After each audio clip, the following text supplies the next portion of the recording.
Hello learners. आज हम इस वीडियो में मेमोरी ऑर्गेनाइजेशन और उसके मेमोरी हिराकी पढ़ेंगे। साथ में ये जानेंगे कि कितने टाइप्स की मेमोरी होती है। ये हमारा यूनिट नंबर 4 स्टार्ट हो रहा है आज से। हम लोगों ने इससे पहले जितने भी यूनिट्स थे, जैसे कि प्रोसेसर का था, प्रोसेसर हम लोग ने देख लिया। फिर हमने प्रोसेसर के अंदर एएलयू देखा, कंट्रोल यूनिट देखे। तो हमने 3 यूनिट कंप्लीट कर दिए हैं।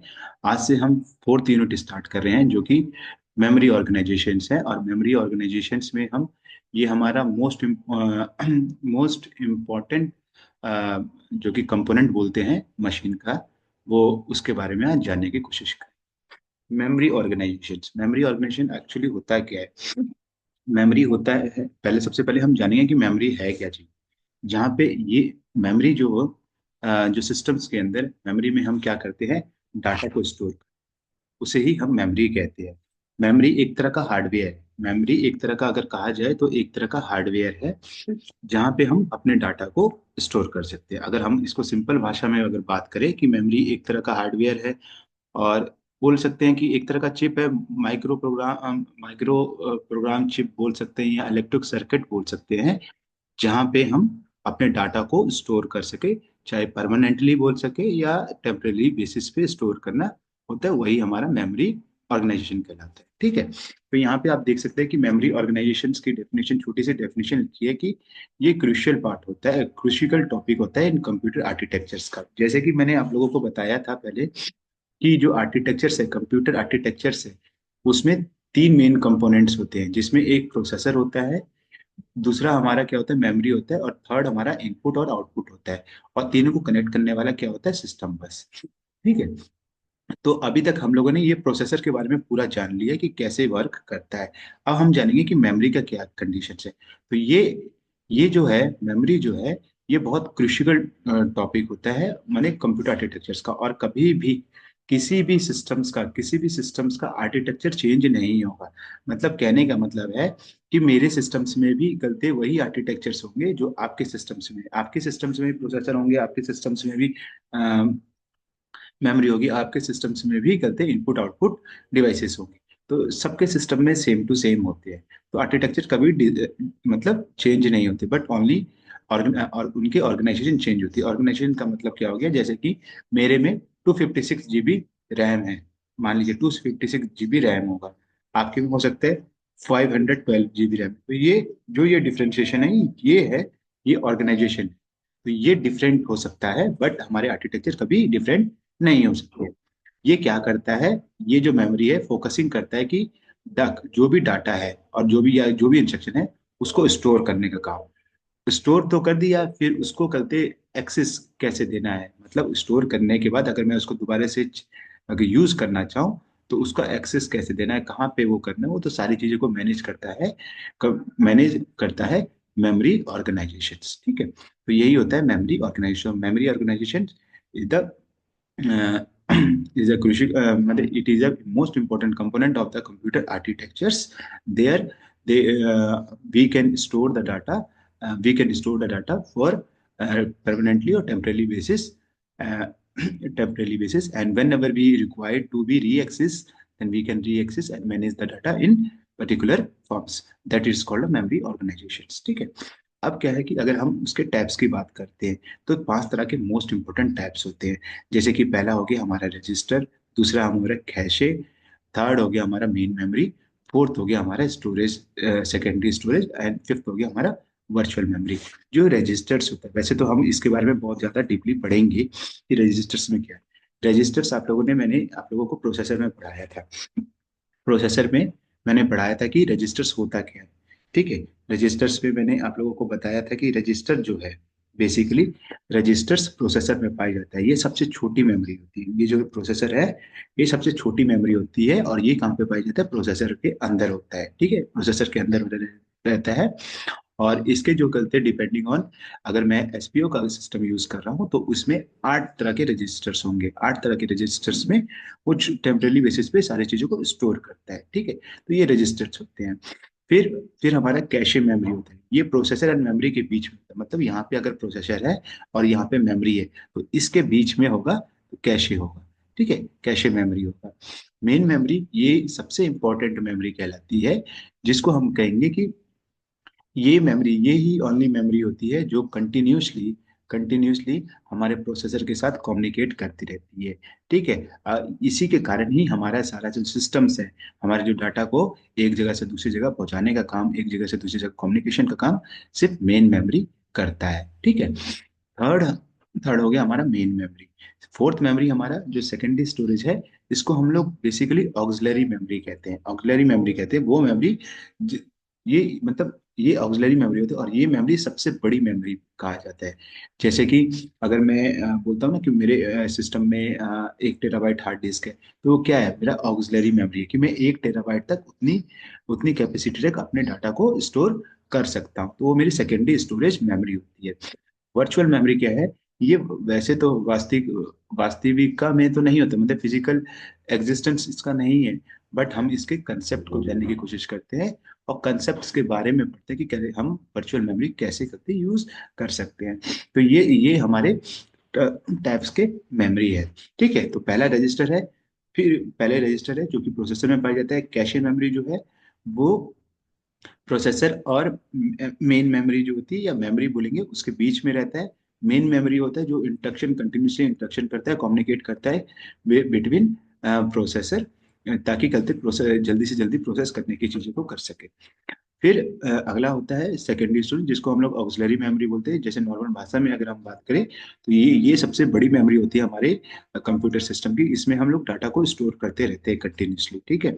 और वर्चुअल मेमोरी होता है, ये फिजिकल एग्जिस्टेंस नहीं है, बट हम इसको करते री माने इमेजिन करके हम चीजें को करते, इसके कंसेप्ट को देखते हैं।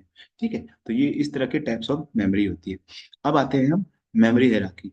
हेराकी मेमोरी हेराकी क्या होता है? Memory hierarchy refer to the organization of different types of the memory storage in computer system based on the speed, size, cost, and proximity to the CPU. It ensures the efficiency of the data access by the placing faster, smaller, and more expensive memory closer to the processor and slower, larger, and cheaper memory further than. अभी कहने का मतलब ये है कि ये memory हेराकी का मतलब, अगर मैं सिंपल भाषा में बात करूं, मेमोरी हेराकी का मतलब क्या होता है? ये ये जो हमारे जो डाटा है, जो भी हमारे जो डाटा ये है या मेमोरी स्टोरेज है, मेमोरी स्टोरेज में वो हम कंपेयर करते हैं साइज के माने साइज के हिसाब से बोलेंगे, स्पीड के हिसाब से बोलेंगे, या कॉस्ट के हिसाब से। कॉस्ट के हिसाब से तो नहीं, ये दो के हिसाब से ज्यादा कंसीडर करते हैं। फॉर एग्जाम्पल क्या है कि मेमोरी हिराकी का मतलब है कि जो भी डाटा है जो भी डाटा है अगर मैंने प्रोसेसर ने उठाना है कोई भी डाटा, तो सबसे पहले कहाँ पे देखेगा? सीपीयू के रजिस्टर्स में देखेगा। अगर वो डाटा रजिस्टर्स में होगा, तो वो फटाफट स्पीड मतलब तुरंत प्रोसेस कर देगा। और यही इसीलिए बोलते हैं रजिस्टर जो है सबसे फास्टेस्ट मेमोरी होता है। ठीक है ना। अगर मान लीजिए कि सीपीयू के रजिस्टर्स में नहीं है वो डाटा, देन वो आगे जाके कैशे मेमोरी में देखेगा। कैशे मेमोरी में देखेगा, देन कैशे मेमोरी में अगर वो डाटा नहीं मिलता है, अगर कैशे मेमोरी में मिल गया, देन कैशे मेमोरी से वो उठाएगा डाटा। ठीक है। और अगर कैशे मेमोरी में नहीं मिलता है, देन मेन मेमोरी के पास जाएगा चेकिंग करने के लिए। एंड देन मेन मेमोरी के पास अगर नहीं मिलता है, देन फाइनली कहते सेकेंडरी स्टोरेज के पास जाएगा। इसमें सारे के सारे डाटा को मिल जाता है। बट यहाँ से जब इस अगर डाटा यहाँ से लिया तब तो जल्दी हो जाएगा, मगर जब यहाँ से जब डाटा ले रहा है, तो ये टाइम टेकन होता है। टाइम टेकन होता है। तो यही होता है राखी, ये लेवल वाइज लेवल होता है कि अगर जो हमारे डाटाज है, अगर प्रोसेसर को किसी डाटा पे काम करना है, एक्सेस लेना है, तो पहले वो रजिस्टर में चेक करेगा। रजिस्टर के बाद अगर रजिस्टर में नहीं फाइंड आउट हुआ, तो कैशे मेमोरी में देखेगा। कैशे मेमोरी में नहीं मिला, देन मेन मेमोरी में दिया। एंड देन मेन मेमोरी, इन तीनों मेमोरीज में नहीं मिलता है, तो फाइनली सेकेंडरी मेमोरी में देखता है कि वो डाटा अवेलेबल है या नहीं है। तो ये होता है मेमोरी हेरारकी। ये लेवल वाइज लेवल चेक करता है हमारे डाटा को कि कल कहाँ पे हमारा डाटा अवेलेबल है, जिससे हम परफॉर्म करना चाहते हैं। ठीक है। तो यही होता है। और जैसे जैसे करते मतलब प्रोसेसर जैसे जैसे ढूंढने, मैंने सीपीयू में रजिस्टर में मिला तब तो फट से प्रोसेस कर दिया, कैशे मेमोरी में मिला तो थोड़ा टाइम डिले हो गया, और फिर मेन मेमोरी में फिर थोड़ा सा रदर मैंने comparison of cache cache memory थोड़ा टाइम लेगा। फिर अगर कहते मेन मेमोरी में मिला, सेकेंडरी मेमोरी, जो सेकेंडरी मेमोरी थोड़ा सा मोर टाइम लेगा। तो ये होता है हमारा मेमोरी हेरारकी। अब हम इसके सारे के सारे कंपोनेंट्स के बारे में, मतलब फर्स्ट लेवल्स के हिसाब से बात करना शुरू करते हैं। जैसे कि मैं अगर लेवल्स क्या है, सबसे पहला लेवल्स हमारा है रजिस्टर। रजिस्टर्स का क्या है, रजिस्टर कहाँ पे होता है, ये होता है हमारे सीपीयू में। सीपीयू मतलब प्रोसेसर के अंदर होता है, ठीक है। प्रोसेसर के अंदर में भी आप ऐसे, ये अगर प्रोसेसर है तो यहाँ पे आप देखोगे रजिस्टर्स है, यहाँ पे एएलयू है, और ये हमारा कंट्रोल यूनिट है, इन तीनों को कनेक्ट करने वाला ये है। अब रजिस्टर्स में क्या है, अगर मेरा एसपीओ का सिस्टम्स है तो उसमें 8 रजिस्टर्स, ठीक है, 8 रजिस्टर्स होंगे। अगर मेरा जेआरओ का प्रोसेसर है तो उसमें 7 रजिस्टर्स होंगे। और अगर मेरा जी स्टैक रजिस्टर्स है तो उसमें रजिस्टर्स के साथ एक स्टैक ऑर्गेनाइजेशन होगा, ठीक है, ताकि हमारी कैपेसिटी को बढ़ा सके। तो ये रजिस्टर जो होता है ये इनसाइड द सीपीयू होता है, ठीक है।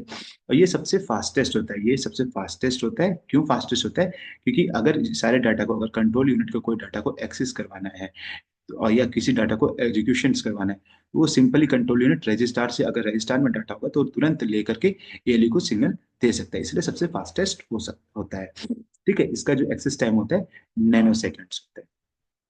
साइज की बात करूं तो बहुत छोटा होता है, ये बहुत छोटा होता है। और ये बोलते हैं, अगर हम अपने सिस्टम की बात करें तो सबसे स्मॉलेस्ट अगर करते कोई कंपोनेंट है तो रजिस्टर से, ठीक है।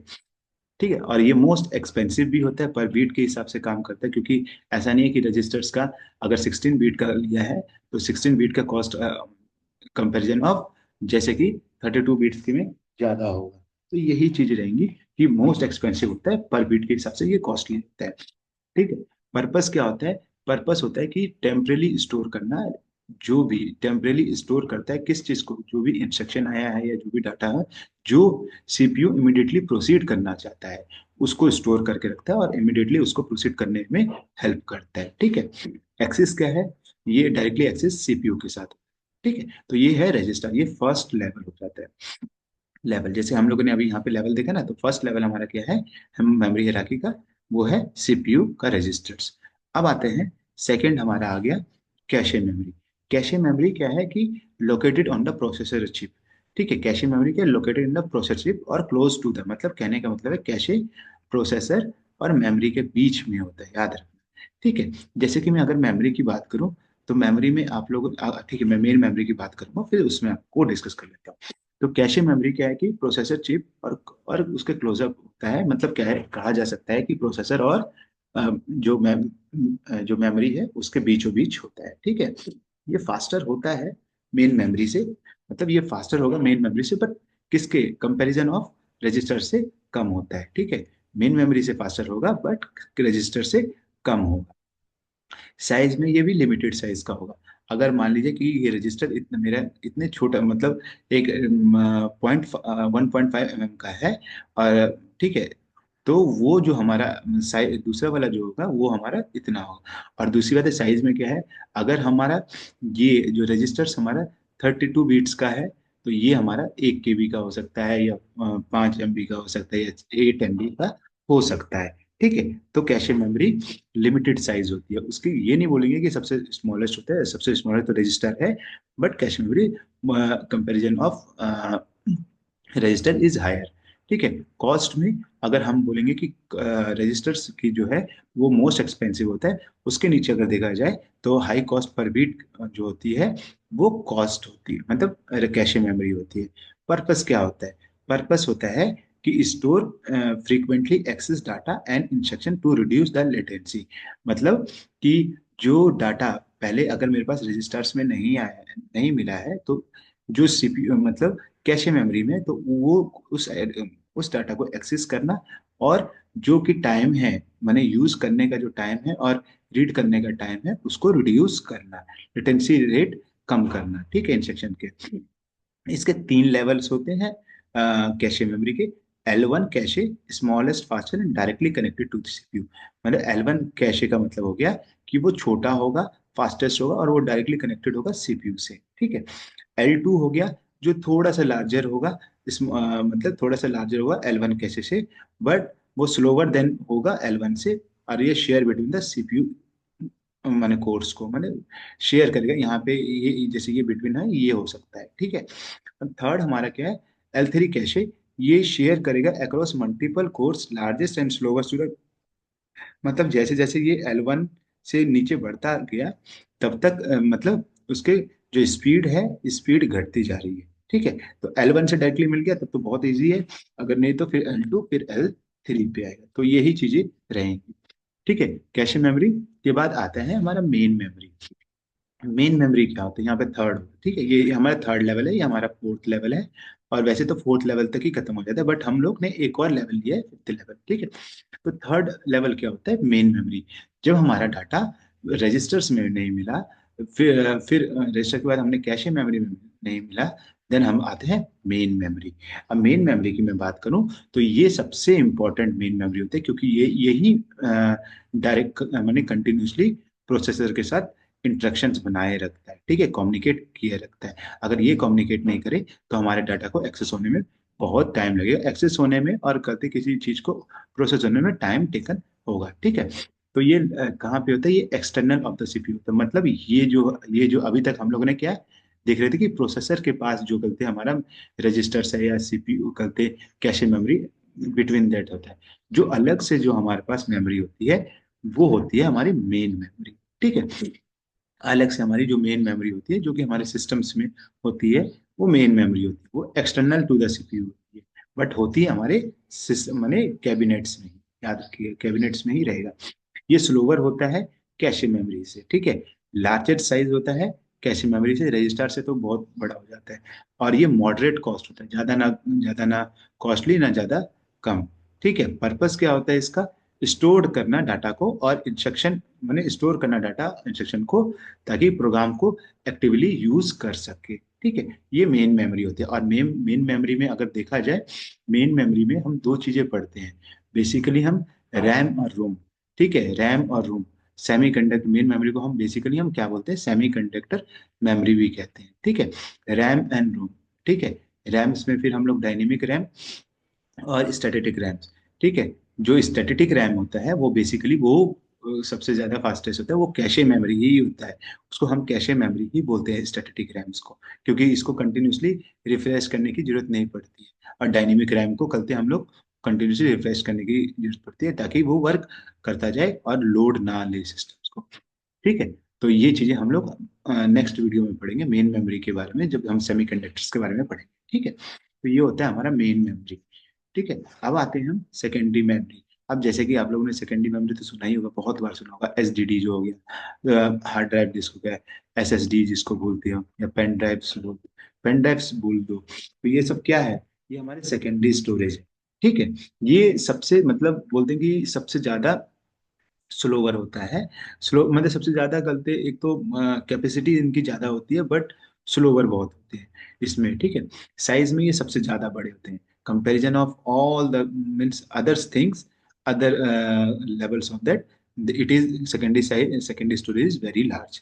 और ये चीपर होता है। आप देखोगे कि कहते मार्केट में 1 टेराबाइट का जो हार्ड डिस्क है, अगर आप एचपी का लेते हैं या डेल का लेते हैं तो आपको 3500 का मिल जाता है। बट वही अगर 1 टेराबाइट का एसएसडी लेते हैं तो वो थोड़ा सा अभी आज के समय में कॉस्टली पड़ रहा है। रीजन ये है कि ये एक तो ये चिप माइक्रो चिप बेसिस पे होता है, ये माइक्रो चिप बेसिस पे होता है। और ये है, अगर आप लोगों ने देखा होगा ग्रामाफोन, ग्रामाफोन जैसे करते होता था ना कि ये आपका एक वो होता था, और सीडी जो है वो कंटिन्यूसली घूमती रहेगी, और जब तक टच रहता था तब तक गाना बजता था। ठीक है, तब तक टोन बजता था, और जैसे ये हट जाएगा तो ये स्टॉप हो जाता है, गाना बनना बज जाता है। तो वही चीज है इसमें, सॉलिड हार्ड, सॉलिड सॉलिड नहीं, हार्ड डिस्क ड्राइव में। ठीक है, वो एक तरह का ग्रामाफोन का कंसेप्ट में ही है कि जब तक वो ऑप्टिकल डिस्क जो उसके अंदर है वो कंटिन्यूसली रन करता रहेगा, रीड तक वो रीड होता रहेगा। ठीक है, और अगर मैं इनके सेकेंडरी स्टोरेज की बात करूं तो मैक्सिमम अगर लैपटॉप में होता है, लैपटॉप में सबसे ज्यादा खराबी जो होती है वो अगर आपके आज के समय में अगर मैं बोलूं तो एसडीडी का करते केस अगर रहता है तो मोस्टली 3 साल तक वो एसडीडी चलता है, उसके बाद वो खराब होना शुरू हो जाता है। अगर और वो लोड लेना भी बहुत कम कर देता है आपके, जब आप अगर आप हार्ड डिस्क ड्राइव वाला जो लैपटॉप लेंगे तो आप देखेंगे कि कहते हैं आपका सिस्टम अगर एसपीओ वाला है तब तो बहुत स्लो चलेगा। ठीक है। जे आर वाला थोड़ा सा एडवांस चलेगा, ठीक है, बट जो speed solid state hard drive में है वो स्पीड नहीं दे पाएगा, ठीक है। तो सेकेंडरी स्टोरेज में सबसे बड़ा यही चीज है, ठीक। आगे हम आ जाते हैं जिसको हम टेरिटरी स्टोरेज बोलते हैं, जिसको हम लोग क्या कहते हैं, जैसे हमारे सीडी हो गया, डीवीडी हो गया, मैग्नेटिक टेप्स हो गया, सीडी डीवीडी होते हैं, तो वो हमारा टेरिटरी स्टोरेज हो गया। ये क्या होता है, कंपैरिजन ऑफ वेरी स्लो होता है, ठीक है। एक्सटर्नल लार्ज, इसमें क्या है कि एक्सट्रीमली लार्ज होता है, इसको हम लोग बेसिकली बैकअप के लिए यूज करते हैं, बैकअप के लिए यूज करते हैं, कॉस्ट कम होती है, और लॉन्ग टर्म स्टोरेज का बैकअप बनाने के लिए करते हैं। अब टेरिटरी में क्या है, अगर मैं, वैसे तो ये सारी चीजें लिखी है, मैं आप लोगों को तभी भी बता देता हूँ। सीडी सीडी की जो कैपेसिटी होती है 750 MB होती है। फिर अगर हम डीवीडी में आते हैं तो इसकी कैपेसिटी 4.5 हो जाती है। फिर हॉलो रेज में आएंगे, हॉलो रेज एचवीडी में आती है, तो वो थोड़ी सी बढ़ करके इसकी कैपेसिटी बढ़ गई। जो सबसे हाईएस्ट है वो है ब्लू रेस। ब्लू रेस है, ब्लू रेस सॉलिड, मतलब ये डिजिटल वर्सटाइल डिस्क जो है, जिसकी 1 टेराबाइट है। 1 टेराबाइट मतलब आप जो करते एसडीडी में यूज करते हैं, वो ब्लू रेस वाला डीवीडी यूज करते हैं, उसमें वो ब्लू रेस वाला डीवीडी रहता है 1 टेराबाइट वाले में रन करने के लिए। तो ये होता है टेरिटरी स्टोरेज, ठीक है। और मैग्नेटिक टेप्स होता है जिसमें हम स्टोर करते हैं, ठीक है। तो आई होप आप लोगों को ये लेवल समझ आए होंगे। आगे चलते हैं हम, अगर हम कंपैरिजंस करते हैं, क्योंकि आपके जो पेपर में आपके मेमोरी हिराकी के बारे में आएगा, तो आपको लिखना तो सारा चीज है, तो उसमें आप ये भी लिख सकते हैं कि कैसे करते आप चीजों को बता सकते हैं कि जो मेमोरी हिराकी कैसे कैसे में डिफ्रेंशिएट करता है।